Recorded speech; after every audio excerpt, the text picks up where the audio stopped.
작은 갈대 상자 물이 새지 않도록 역청과 나머지는 칠하네. 어떤 마음이었을까 그녀의 두 눈에 눈물이 흐르고 흘러.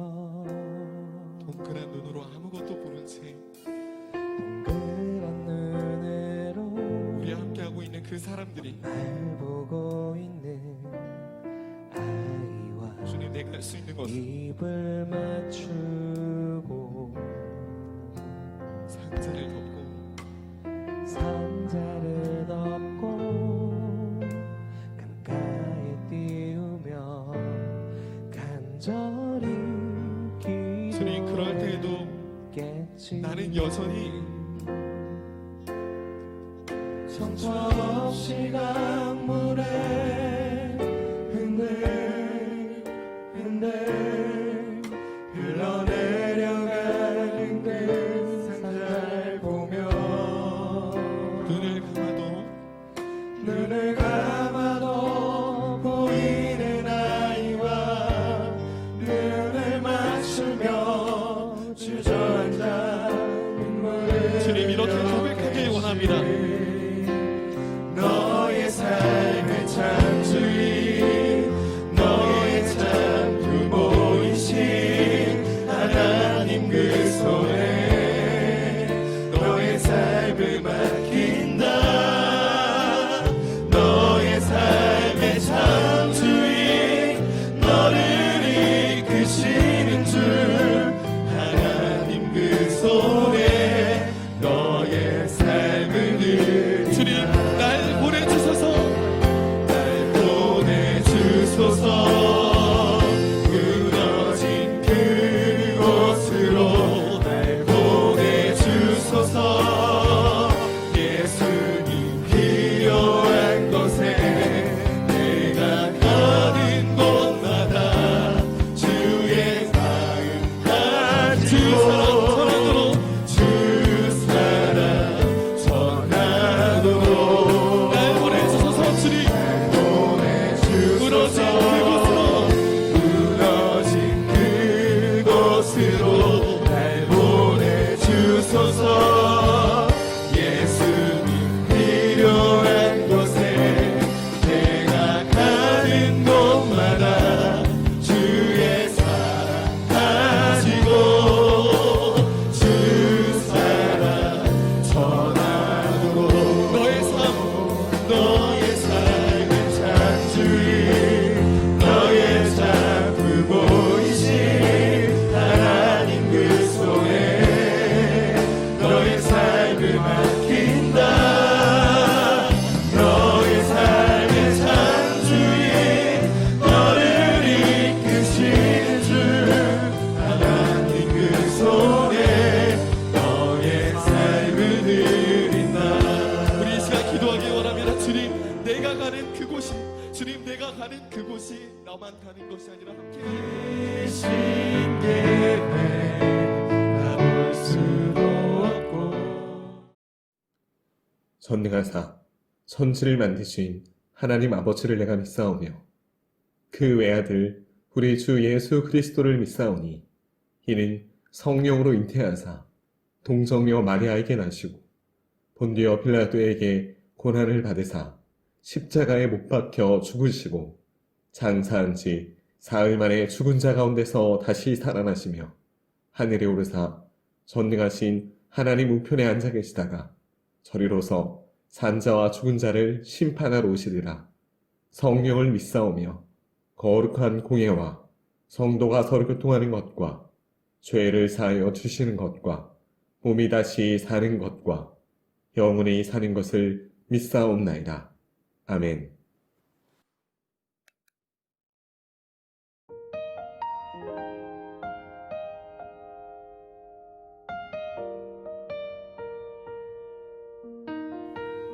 우리 학생들이 하나님의 은혜를 그 무엇보다도 우선시할 수 있는 주일이 되게 하소서.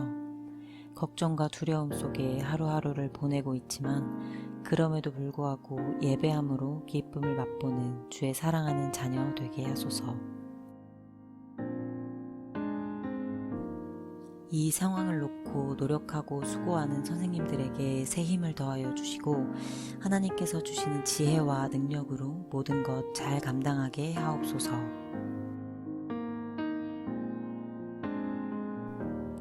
가정과 학교, 직장 등 사회 경제적인 곳에서의 정리되지 않은 어려움이 조속히 해결되게 하시어 우리가 자리한 모든 영역에서의 삶을 지켜주시는 하나님을 경험하게 하소서. 다드림의 예배와 다드리머들의 신앙생활이 위축되지 않게 하시고 주어진 상황 속에서 최선을 다하여 하나님께 영광 올려드릴 수 있는 주일 되게 해주세요.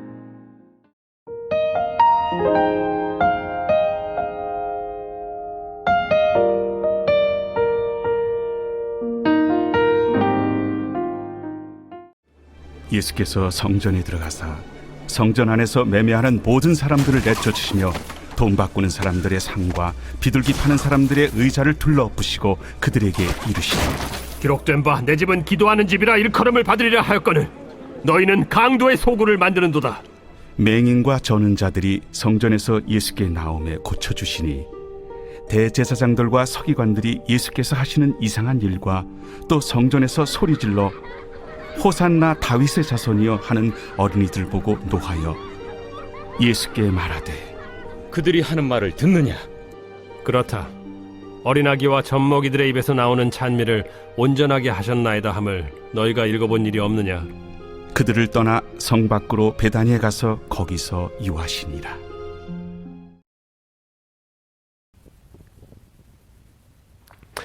샬롬 다드림, 한 주간도 잘 있었나요? 오늘 말씀의 제목 때문에 놀란 친구들도 있을 텐데 누군가 인생은 항해와도 같다라고 말했죠. 인생이 검산도의 이 험난한 삶을 뚫고 가는 항해라는데 교회 안과 밖에서 인생이 항해다라는 것에는 다 공감할 것 같습니다. 철로역정이라는 책을 쓰신 존 번연 목사님이 쓰신 그 책 중에 철로역정이 아니라 지옥역정이라는 제목의 책이 있어요. 이 책의 원래 제목이 Journey and Hell, 지옥으로 가는 여행입니다. 어쩌면 우리의 삶이, 우리의 항해가 지옥으로 가는 끝없는 힘든 여정이라면 여러분 얼마나 큰 충격과 공포일까요? 우리의 여정이 지옥으로 가는 여정인지 평안으로 가는 여정인지 오늘 말씀을 통해 같이 확인해 보길 바랍니다. 우선 이 먼 여정에 대해 이야기를 나누기 전에 여러분에게 퀴즈 하나를 내려고 합니다. 여러분이 길을 가는데 두 갈래로 나눠진 길에서 멈춰 섰습니다. 눈앞에는 두 갈래의 길이 있는 거죠. 한 길은 확실히 사는 천국길이고 한 길은 확실히 죽는 지옥길인데 어디가 어디인지 우리는 알지 못합니다. 길 갈래에는 두 기사가 문지기처럼 서 있는데 한 명은 거짓말만 하는 기사고 한 명은 참말만 하는 기사라고 합니다. 자, 그럼 두 기사 중 한 명에게만 질문을 할 수 있는데 그것도 질문 하나만 할 수 있습니다. 문제는 어떤 질문을 누구에게 어떻게 해야만 내가 살 수 있을 것 같은가요? 아까 전도사님이 인생은 먼 길을 떠나는 여정과도 같다라고 말을 했는데 우리는 현실이라는 이 문제를 바르게 이해해야 함은 물론이고 그 이해를 바탕으로 매 순간 잘 선택해야 합니다. 우선 전도사님이 문제를 냈으니 답을 줘야겠죠? 답은 60초 후에 공개합니다. 전도사님이 어디서 본 거는 많아가지고 그죠? 편집이 바로 됐을런지 모르지만 60초 후에 찍는 거예요. 정답은 한 기사에게만 묻는 겁니다. 그 기사가 참말을 하는지 거짓말을 하는 기사인지 사실 상관없습니다. 한 기사를 딱 찍고 이렇게 물어보면 되는 거예요. 내가 이쪽으로 갈 건데 너 말고 다른 기사가 뭐라고 할 것 같아? 자, 내가 가려고 지적한 이 길이 사는 길이라고 한번 생각해 봅시다. 이 질문을 참말을 하는 기사에게 전도사님이 말을 했다면 그 참말을 하는 기사는 제가 거짓말을 하는 기사가 글로 가면 죽어라고 할 것 같다라고 하겠죠. 내가 만약에 전도사님이 거짓말을 하는 기사에게 물어봤다면 제가 참말을 하는 기사가 사는 길이야 라고 대답할 것 같지만 자기는 거짓말을 하는 기사이기 때문에 쟤는 그 길이 죽는 길이다 라고 말할 것 같다라고 거짓말을 하겠죠. 결국 두 기사 다 내가 사는 길을 지목했다면 자기가 아니라 다른 기사는 죽는 길이라고 할 것 같다라고 하겠고, 내가 죽는 길을 지목했다면 그 길은 사는 길이다 라고 할 것 같다라고 말을 할 테니 결국 두 사람 중에 누구에게 묻든 죽는 길이다 라고 말하는 그 방향으로 가면 살게 되는 것입니다. 우리는 현실에 대해 바르게 파악하고 그 이해를 바탕으로 한 선택을 정말 중요하게 생각하고 살아갑니다. 누군가는 인생이란 B와 D 사이에 C라고 말을 하기도 합니다. 벌스와 데스 사이에 초이스다 라고 말을 하죠. 웰빙, 소확행, 워라벨, 이 행복을 추구하는 우리는 사실 C, 선택을 잘하고 싶어하는 마땅한 욕구를 가지고 있음을 보여주고 있습니다. 행복은 결국 선택에 달렸다고도 말할 수 있는 거예요. 이제 곧 여름인데 해외여행이 코로나 사태가 조금은 진정되고 오픈되어도 코로나의 영향으로 이번 여름에는 다들 스테이케이션 할 것이다 라고 말을 합니다. 실내에서 휴가를 보내는 스테이케이션, 휴가철 새 트렌드로 자리를 잡고 있다고 하는데, 스테이케이션이라는 머무는다 라는 뜻의 영어 단어인 스테이와 휴가를 뜻하는 베케이션의 합성어인 거예요. 스테이케이션의 유형도 집에서 보내는 홈캉스, 카페에서 보내는 까캉스, 호텔에서 보내는 호캉스, 이렇게 다양하게 있습니다. 멀리 떨어진 유명 관광지를 방문하던 전통적인 휴가 패턴이 바뀌고 있는 거예요. 코로나의 영향으로 피로도를 넘어 무력감으로 이제는 사람들이 엄청나게 큰 로또 터지듯 추상적이고 불확실하더라도 대박 사건 이런 것들을 기대하는 것이 아니라 작지만 확실한 행복, 지금도 누릴 수 있는 현실적인 행복, 내가 스스로 개척하고 얻을 수 있는 대안, 이런 것에 관심을 갖고 있습니다.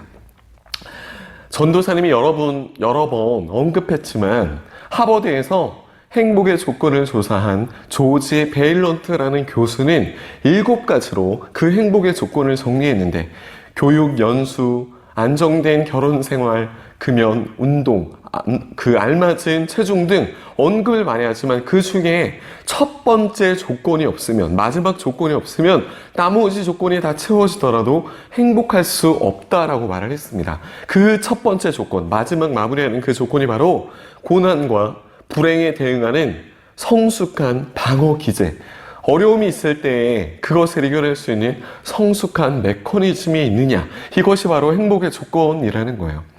철로 역정의 저자인 존 버년의 책 지옥 역정에는 17세기 2차 산업혁명으로 인간미가 없는 영국 사회의 모습과 인간 본연의 모습을 심지어 코로나 사태가 터진 우리의 상황과 연결하면서 평안의 현대적인 의미, 행복의 현대적인 의미를 지금 우리의 삶 속에서 어떻게 적용하고 찾느냐에 집중하게 만듭니다. 지옥 역정에 나오는 주인공 배트맨이 아니라 배드맨은 지옥으로 가는 여행과 우리가 같은 길을 걷지 않고 있는지 확인해봐라, 생각해봐라 라고 말하고 있습니다. 존 버넌 목사님은 이 책에서 심판이란 하나님과 그리스도, 성도들과 천사들 간의 교제, 그리고 하늘과 영생을 상속받을 수 있는 권리의 상실이라고 말하고 있습니다. 하나님과 성도들 그리고 교회로부터 소외되어 있으며 유기된 채 현세적인 삶을 건강하게 살고 있다면 참으로 느껴야 할 슬픔과 두려움 그리고 소외감을 느끼지 못함으로써 진정한 행복의 삶으로 올바른 선택으로 나아갈 수 없다고 지적을 합니다. 지난번에도 말씀드렸던 것 같은데, 진정한 평안이란, 진짜 샬롬이란 적극적으로 이 세상에서 하나님과 연결되어 있으며 하나님이 내 안에 계신다라고 하는 그 충만함을 가지고 인도하심을 받는 영적 교제가 있는 삶을 의미하는 것입니다. 자, 그럼 우리가 서 있는 이 현재에 대한 이해를 바탕으로 올바른 선택을 할 시간입니다. 여러분, 우리는 지옥으로 가는 여정을 살 것인가, 평안으로 가는 여정을 살 것인가, 이제 우리의 답이 필요한 때입니다. 사랑하는 친구들, 지금 미리 우리는 현재 우리가 처해져 있는 상황과 현실을 잘 이해해야 된다고 미리 말씀을 드렸습니다. 그리고 그 이해를 바탕으로 우리의 믿음이 선택되고 고백되어야 합니다. 그래서 우리는 한 손에 든 성경을 놓지 않으면서도 또 한 손에는 신문과 세상의 정보들을 바른 판단 기준으로 들여다보는 훈련을 해야 합니다. 오늘 말씀의 본문을 보니 예수님이 성전을, 교회를 강도의 소굴이다 라고 말하는 이야기가 나옵니다. 어찌된 영문일까요? 예수님이 이 땅에 태어나신 이유는 우리를 구원하시기 위함인데 드디어 그 과업을 달성하기 위해 사람들의 환호를 들으면서 예루살렘에 오신 이튿날이 되었어요.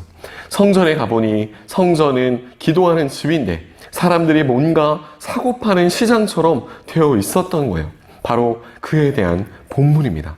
자, 여러분, 이 이해를 바탕으로 믿음을 선택하라 한번 들여다보겠습니다. 본문에는 히에로스, 성전이라는 단어가 반복해서 나옵니다. 12절, 14절, 15절의 성전, 히에로스. 이것은 구체적으로 성전의 뜰을 의미합니다. 지금 이 구절이 등장하는 특별히 지금 이 구절이 표현하고 있는 뜰은 헤롯 성전의 뜰이 가지고 있는 당시의 별명이 많이 있는데 이스라엘의 뜰이자 여자의 뜰이자 미문박 이방의 뜰 이렇게 많은 뜰로 구성되어 있습니다. 성전의 뜰 히에로스에서 매매를 하고 있었던 것을 보신 것인데 예수님이 그것을 보신 것인데 당시 예배 문화를 보면 이 매매 행위는 사고 파는 그 행위는 심지어 큰 문제가 아닌 것처럼 보입니다. 여러분 생각해 보세요. 우리가 헌금을 할 때 선데이 룩이라고 불리듯 미리 주일 성수를 준비하는 마음으로 헌금을 하기 위한 돈을 새 돈으로 은행에서 바꾸기도 합니다. 새 돈, 헌돈 이것이 뭐가 중요하냐라는 형식을 넘어 중심으로 최선으로 드리고자 하는 노력에서입니다. 당시 예배에 헌금을 내려면 이렇게 적어도 이 정도는 돼야지라고 하는 기준이 있었는데 그게 바로 익스체인지, 원래는 교환이라는 뜻이지만 여기서는 환전이라고 쓸 수 있습니다.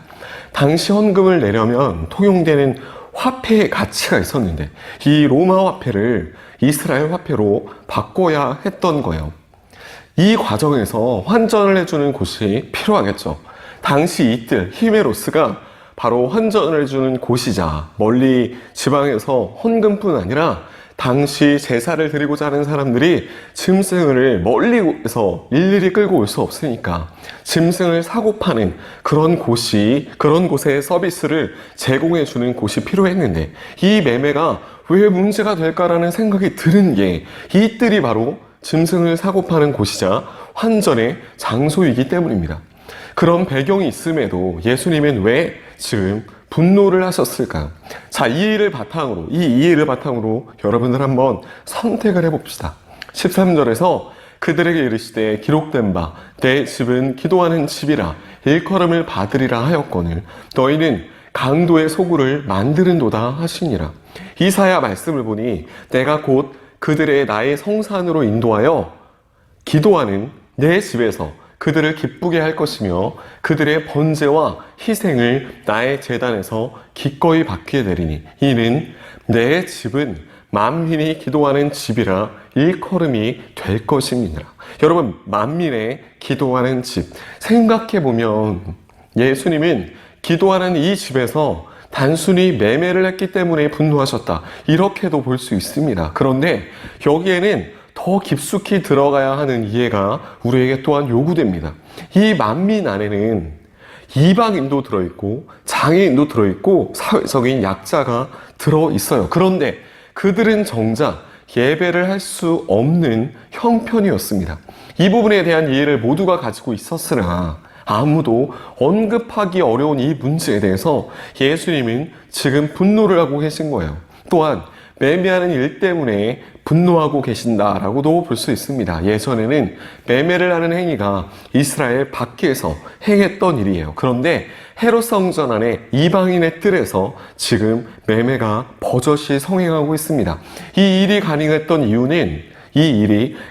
이유는 매매하고 뜰의 사용을 마음대로 할 수 있었던 기득권을 가진 대제사장과 서기관들 때문이었습니다. 그들은 여기에서 산 것만이 제사다.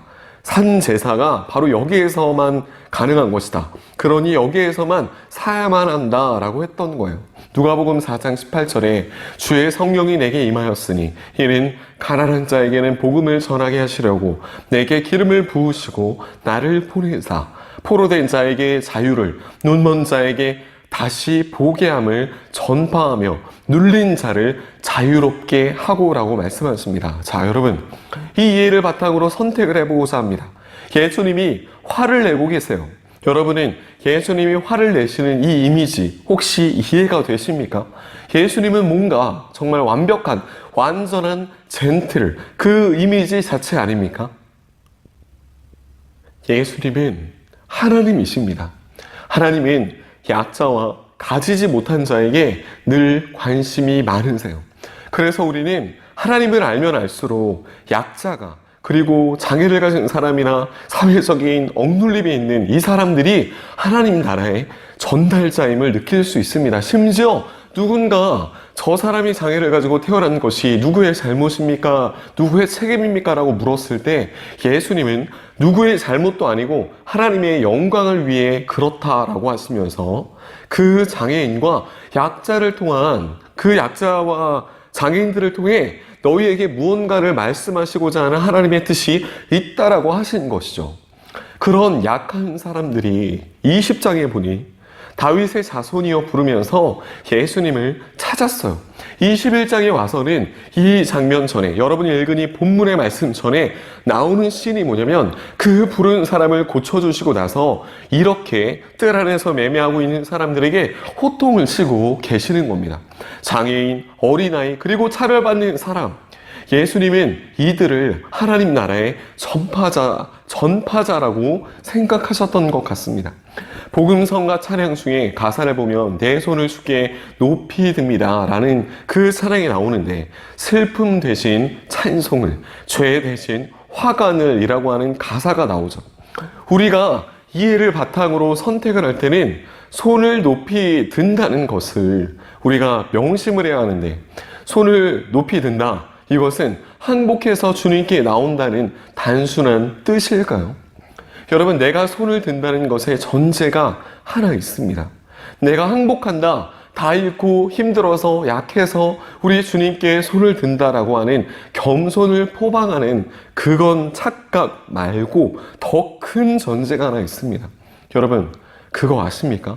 손이 없으면 손을 들 수가 없습니다. 손을 들 수 없는 사람은 찬송할 수 없고, 손을 들 수 없는 병자와 약자는, 장애인은 찬송할 수 없다는 단순한 얘기가 아니에요. 이 찬양은, 손을 높이 든다라고 하는 이 찬양은, 그래서 하나님의 뜻은 장애인들이 다 나음을 입고 그들이 나아서 무언가를 하게 하시는 그것에 있는 것이 아니라, 손이 없는 사람을 통해 손이 있는 사람이 감사의 조건을 확인하듯 내게 멀어져 있던 손조차 없는 사람보다 더한 죄인인 나를 구원하시는 하나님의 사랑을 다시금 확인하는 겁니다. 하나님의 공의가 세워짐으로 가진 자들과 가지지 못한 자들, 비장애인들이 장애인들과 차별 없이 공평하게 하나가 되게 하심이 그 뜻이다 라고 우리는 생각해 볼 수 있습니다. 모든 사람이 약한 내 이웃과 함께함으로 주님의 의의 나무가 세워집니다. 이것으로 하나님이 살아계시고 공의로 우리를 세우심을 명심하게 하십니다. 이것이 바로 우리가 이해를 바탕으로 믿음의 선택을 하는 것이라 라고 말할 수 있을 거예요. 이렇게 들으면 알겠지만 사실 우리는 이해하게 되면 선택할 게 없습니다. 하나님은 이미 우리의 길을 지혜롭게 말씀해 주시기 때문입니다. 하나님이 그렇게 하심, 사랑하셔서 보여주신 하나님의 의의 본질은 공평이 아니라 온전한 형평에 있는 것입니다. 성경 말씀에 10,000달란트 빚진 자가 나옵니다. 저번에 말씀드렸죠. 1달란트가 로또 당첨된 것과 같은 아주 큰 돈이라고. 여러분 기억이 안 나시면 4월 26일자 어려운 때라도 라는 말씀을 다시 보길 바랍니다. 어마어마한 우리가 상상할 수도 없는 돈을, 심지어 10,000배나 더 큰 돈을 왕에게 빚진 그는, 이 돈이 얼마나 크냐면 한 나라를 살 수 있을 정도의 돈이에요. 그는 되려 얼마 되지 않은 빚을 받으려고 애쓰는 모습이 나옵니다. 10,000달란트 빚을 지은 자가 왕에게 탕감을 받았는데 그는 그 돈과 비교해서 정말 얼마나 되지도 않는 그 돈을 받아내려고 애쓰는 모습이 나온다는 거예요. 그러한 모습을 보고 우리는 이 일을 바탕으로도 지옥으로 가는 여정을 선택했다라고 말할 수 있습니다. 여러분, 교회는 기도하는 집이자 약자와 연약한 자들이 치유받고 치료받는 곳이어야 합니다. 육신의 치료를 말하는 것이 아니라 마음이 평안하고 영혼이 평안한 곳이어야 합니다.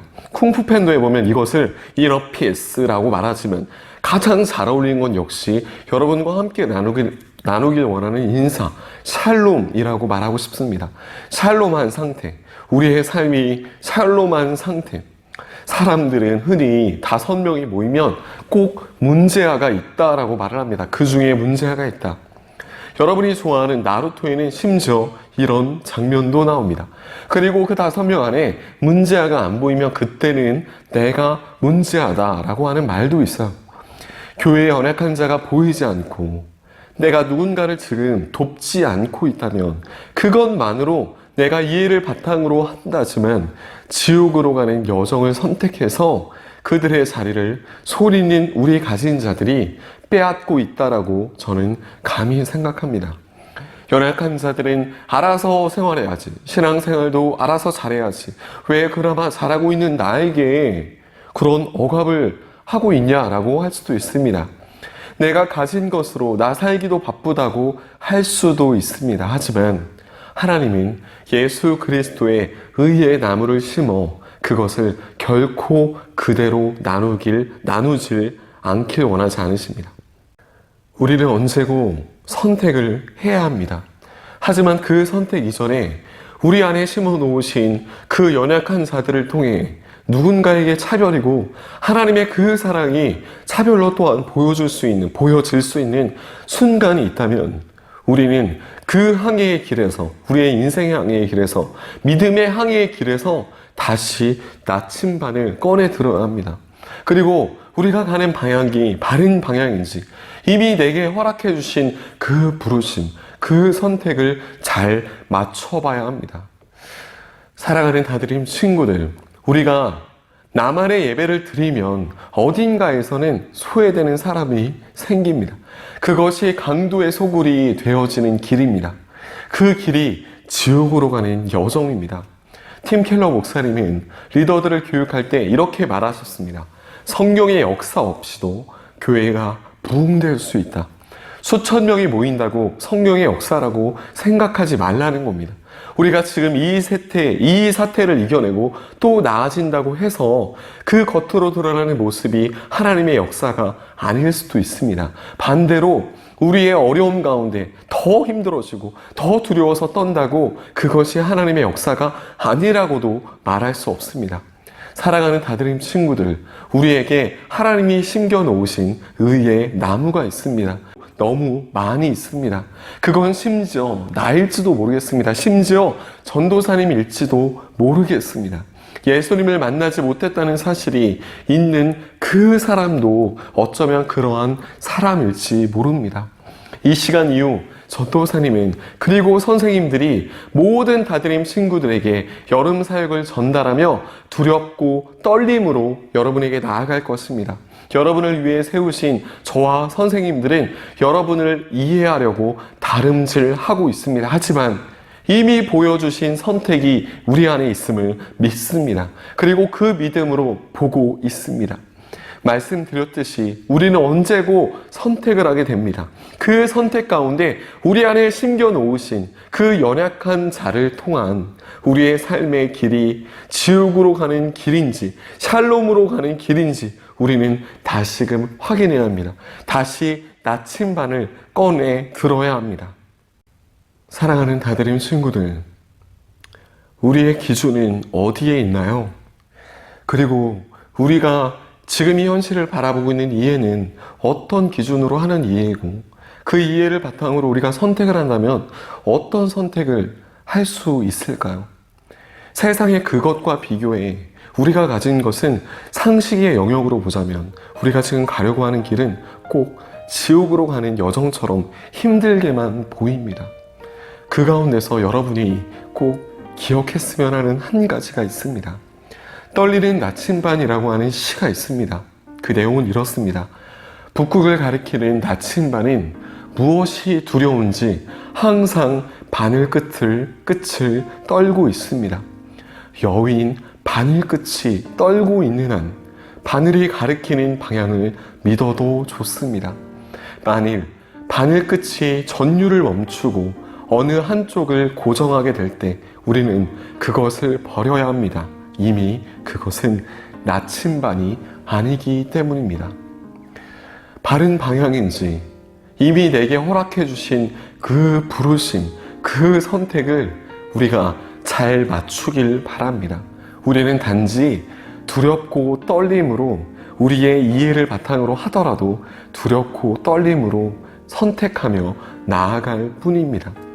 오늘도 우리 모두에게 의의 나무가 전달되길 기도하게 하시고 그 이름으로 능히 우리가 가야 할 그 방향을 보여주시어 올바르게 이해하게 하시고 올바르게 선택하게 하시는 예수님의 이름으로 여러분을 사랑하고 축복합니다.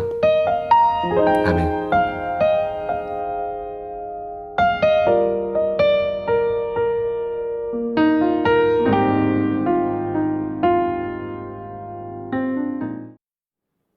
하늘에 계신 우리 아버지여, 이름이 거룩히 여김을 받으시오며 나라가 임하시오며 뜻이 하늘에서 이룬 것 같이 땅에서도 이루어지이다.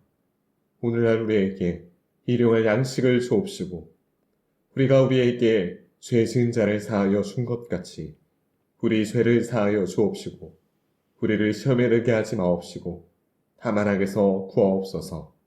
대개 나라와 권세와 영광이 아버지께 영원히 있사옵나이다. 아멘.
다드림 커뮤니티 사랑하고 축복합니다.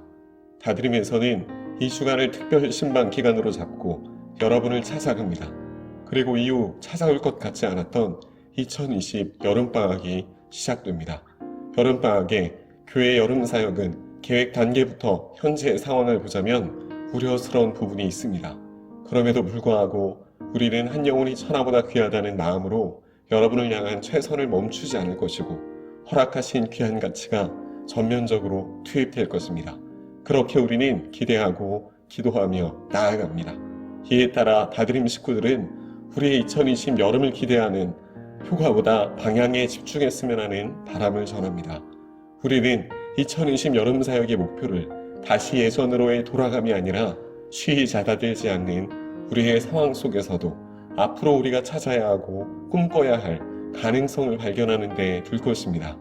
이미 선생님들과 임원들과 나눈 바 이번 여름에 허락해 주신 하나님의 말씀은 사무엘상 26장 25절 너에게 복이 있을지로다 너가 큰 일을 행하겠고 반드시 승리를 얻으리라 입니다. 이것은 시편 23편에 다윗이 고백한 내 원수의 목전에서 상을 베푸시고가 성취된 말씀이라고도 볼 수 있습니다. 왜냐하면 이 말씀은 사울이 그간 원수로 여긴 바 되었던 다윗을 자신의 눈앞에서 축복하는 말씀이기 때문입니다. 지금 우리 눈앞에 우리가 이겨내야 할 적이 있습니다. 불안한 상황 가운데 피로도를 넘은 무력감으로 서로에게 총뿌리를 겨누고 있는 한반도의 정세로 흔들리는 안보와 치안, 가깝게는 학업의 어려움과 지속된 분위기 속에서 가정에서조차 느껴지는 이 답답함, 무엇보다 끝나지 않는 코로나 사태까지 이 모든 일들을 이겨내며 우리에게 무서운 적처럼 다가오는 위협이 우리를 뒤흔들고 있습니다. 이 어려움을 이겨내게 하시고 하나님의 주권이 드러나는 2020 여름을 여러분과 함께 꿈꾸길 원합니다. 조금씩 한 걸음을 내딛는 우리 다드림이 되길 원합니다. 아직은 계획 단계이며 본격적인 시작 전이지만 꿈꾸자라는 주제로 꿈이 있는 자유와 꿈이 없는 자유를 여러분과 이 여름의 뜨거운 열정으로 나누길 원합니다. 상식적인 영역과 믿음의 영역에서 하나님은 우리를 통해 현재 주어진 대로 방역을 철저히 하며 그 가운데에서도 우리를 하나로 받으시려 예비하신 적합한 방법을 우리에게 허락하실 것입니다. 온전한 2020 서인천 중앙교회 청소년부의 여름을 함께 꿈꾸며 나아가길 원합니다. 사랑하고 축복합니다.